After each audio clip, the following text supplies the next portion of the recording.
کہتا ہے کون نہ لائے بلبل کو بے اثر، پردے میں گل کے لاکھ جگر چاک ہو گئے۔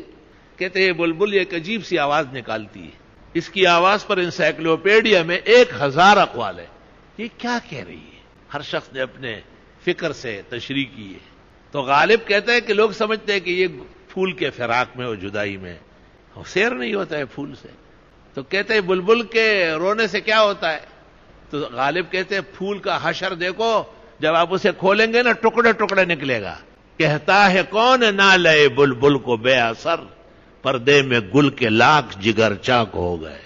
اسی طرح لاکھ جگر ان کفار و بےایمانوں کے چاک ہوں گے۔ آپ دعا ضرور کریں، دعا میں بخل نہ فرمائیں، اور باقاعدہ اس کے لیے اعمال کرے، قربانیاں کرے، گائے کٹوائے، اونٹ نہر کرائے، بکرے اور مینڈے، جس کی جو توفیق ہے۔ راتوں کو اٹھے، قرآن شریف پڑھے، مسکینوں کو کھانا کھلائے اپنے حساب سے۔ وَإِذَا كُنْڈِ زویا اور سخ بویا کرا۔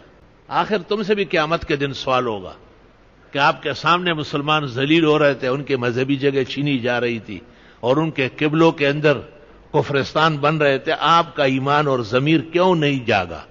تو آپ کہیں گے کہ میں نے رات کو اٹھ کے نمازیں پڑھی اور دعا مانگی، میں نے تلاوت کر کے دعا مانگی، اور میں نے خیر خیرات کر کے، آپ کے پسندیدہ اعمال تھے یہ۔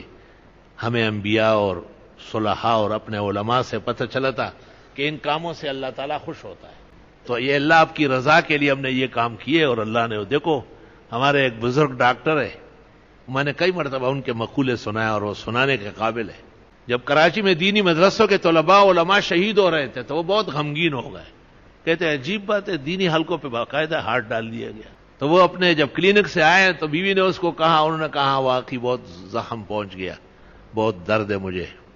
تو کہا کہ بیوی نے اس کو کہا کہ آپ کھانا وانا کھا لیں، آرام کر لیں، اور میں تو آج سوؤں گی نہیں، پوری رات جاگوں گی، نفلیں پڑھوں گی، قرآن شریف پڑھوں گی، اور مدرسوں کے طلباء علماء جو مارے جا رہے ہیں ان کی شہادت و سعادت کی دعا کروں گی، اور ظالموں کی تباہی اور بربادی کے لیے۔ آپ سو جائیں، آپ نے سارا دن بیماروں کو دیکھا ہے۔ ڈاکٹر صاحب نے کہا کہ نہیں میں بھی آج کھانا نہیں کھاؤں گا اور ایسے نہار منہ عبادت کروں گا۔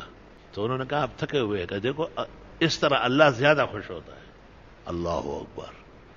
تھکا ہوا اپنے کمرے میں، میں اپنے کمرے میں لگا رہا معمولی، بہت بڑی بات ہے۔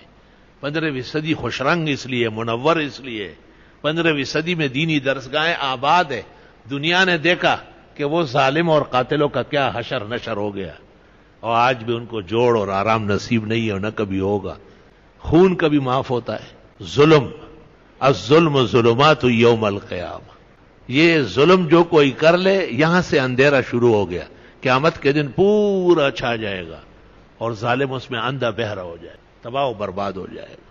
بترس از آہ مظلومہ کے ہنگامے دعا کردن، مظلوم کی آہ و فریاد سے بچو، اجابت از در حق بہر استقبال می آیت۔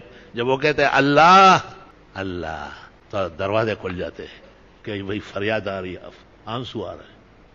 ہمارے ایک مخلص ساتھی ہے، تو وہ کہ بتاتے ہیں کہ ہمارے گھر میں بلی تھی، بلی کے نے بچے دیے، پھر بچے تھوڑے بڑے ہو گئے تو جگہ جگہ نجاست وغیرہ کرنے لگے، تو کہا والدہ نے نوکرانی کو کہا کہ اس بچوں کو پکڑو اور بلی کو کہیں چھوڑ آؤ۔ تو کہا وہ بچوں کو جو پکڑا ٹوکری میں ڈالا اور بلی کو پکڑ رہے تھے تو بلی نے یوں کیا، کہا میری والدہ نے کہا نہیں بس توبہ، میں چھوڑ دو اسے۔ اپنے ساتھ ایک اور نوکرانی لا، اس کی تنخواہ بھی ہم دیں گے، اس کی صفائی ستھرائی، لیکن بس ہم نہیں نکالیں گے، وہ اللہ سے فریاد کر رہی۔ خیال رکھنا چاہیے۔ میں نے یہاں لوگوں کو دیکھا ہے گیٹ پر گاڑی سے بلی آئے، یہاں اندر بلی خور رہتے ہیں کیا؟ ہے بے حیا و بے شرم آدمی، مدرسے میں بلیاں چھوڑ رہا ہے، جیسے مدرسے میں کوئی کتا اور شراب ڈالے۔ بلی ہے تو جانور، مردار جانور ہے، آپ بکرے نہیں لا سکتے، مینڈے۔ ہر جمعے کی صبح کو اونٹ نہار ہوتا ہے، اس کے لیے کوئی مشرق و مغرب سے خزانے آتے ہیں؟ آپ کو خود بیدار ہونا چاہیے۔ خیر میں کہیں سے آ رہا تھا اور میاں بیوی گاڑی میں تھے، اور میں نے دیکھا کہ وہ بلی کے بچے گیٹ میں چھوڑ رہا ہے، تو میں گاڑی سے اترا اور لاٹھی کے ساتھ اس کے پیچھے دوڑا۔ اس کی بیوی غریب رونے لگی کہ یہ بیمار بھی ہے۔ میں نے کہا یہ کیسے بیمار ہے جو بچے بلی کے یہاں چھوڑ رہا ہے، یہ قصاب خانہ ہے کیا؟ تو کہنے لگی کہ اب کیا ہوگا؟ میں نے کہا مینڈے لانے پڑیں گے، بکرے۔ کوئی اتنے سارے میں کیا مطلب؟ ہم نے تو سینکڑوں بلی کے بچے یہاں چھوڑے۔ میں نے کہا طالب علم کو مبارکباد دی، میں نے کہا عیش ہو گیا تمہارا، ہر وقت بکرے کے گوشت کھاؤ۔ واقعی انہوں نے پورے کیے، اللہ ان کا اور ہمارا گناہ معاف کرے۔ ایک دن مجھے خبر دی کہ حضرت 200 بکرے مینڈے ہو گئے اور ہم نے تو کم ہی چھوڑے ہوں گے، لیکن ہم سمجھتے ہیں کہ اللہ راضی رہے۔ بھئی یہ مسلمان جو غلطیاں کرتے ہیں ان کو معلوم نہیں، ماحول نہیں، صحبت نہیں ہے۔ ہم اس لیے ممبر پر بڑے نازک مسائل چھیڑتے ہیں تاکہ ہمارے بھائیوں کو بیداری ہو جائے، آگاہی ہو جائے۔ ابھی موت نہیں آئے، روح نکلی نہیں، اس سے پہلے معاملہ صاف ہو۔ اللہ ہمیں بھی اور پورے عالم کے گناہگاروں کو، ہمارے بھائی اور بہنوں کو چھوٹے بڑے تمام گناہ معاف فرمائے۔ اور اعمال کا درس دینا یہی عالم کا منصب ہے، یہی پیر کا منصب ہے کہ وہ اپنے مسترشدین کو سنت سمجھائے اور بطریقہ مسنونہ ان کو آگے بڑھائے۔ صرف زبانی جمع خرچ نہ ہو، بلکہ یہ معلوم بھی کرے کہ سنت ہے کہاں کہاں، سنت پہچان لے۔ ہمارے بعض اچھے حلقوں سے میں پوچھتا ہوں کہ آپ نے 3 دن اور 20 دن اور بڑے بڑے ملکوں کا سفر کیا، آپ نے کتنی سنتیں بیان کی؟ کچھ راز بتا ہم کو بھی، اے چا کے گریباں، اے دامن تر اشک رواں زلف پریشاں۔ تو میں کہتا ہوں جب سنت آپ کو معلوم نہیں ہے تو بیان کہاں سے ہوگی؟ میں نے کہا یہ کہہ سکتے ہیں لوگوں کو کہ بغیر احرام کی حالت کے پیغمبر کسی موقع پر بھی بغیر ٹوپی اور پگڑی کے نہیں دیکھے گئے؟ یہ آپ بیان کریں نا ہلکے میں، کہ سر ڈھکنا دکان میں بھی، گاڑی چلاتے ہوئے بھی، چوکیدار کرتے ہوئے بھی، جھاڑو لگاتے ہوئے بھی، صدر نشین ہو کر کی بھی سر ڈھکا ہوگا۔